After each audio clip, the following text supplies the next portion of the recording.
நான் இப்போ செய்யப்படுற ரெசிபி எல்லாருக்குமே பிடிக்கும். அவன் எல்லாமே செய்யலாம். வாங்க என்ன ரெசிபின்னு பார்த்துடலாமா?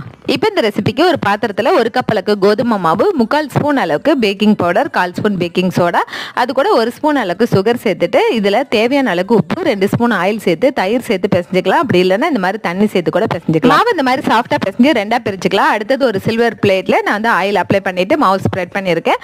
இந்த மாவை இது கூட சேர்த்துட்டு நல்ல சைடில் கொஞ்சம் கனமாக இருக்க மாதிரி நல்லா ப்ரெஸ் பண்ணி விட்டுக்கலாம். அதுக்கப்புறம் ஃபோர்க் ஸ்பூனால இந்த மாதிரி ஹோல்ஸ் போட்டுக்கலாம். இப்போ இதில் பீஸா சாஸ் அப்ளை பண்ணதுக்கு அப்புறம் இந்த சீஸை துருவி சேர்த்துக்கலாம்.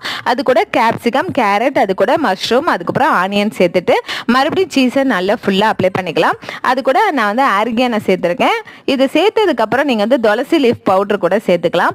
அப்புறம் நீங்கள் வந்து சில்லி ஃப்ளேக்ஸ் இருந்தாலும் சேர்த்துக்கலாம். அப்புறம் ஒரு கடாயில் உப்பு சேர்த்துட்டு ஸ்டாண்ட் வச்சு இந்த பிளேட் அதுக்குள்ளே வச்சுட்டு க்ளோஸ் பண்ணி ஒரு 1/4 மணி நேரம் நீங்கள் வந்து மீடியம் ஃப்ளேமில் வேக வச்சு எடுத்தீங்க அப்படின்னா பீஸா நம்மளுக்கு வீட்லேயே நம்ம ரெடி பண்ணிடலாம். செம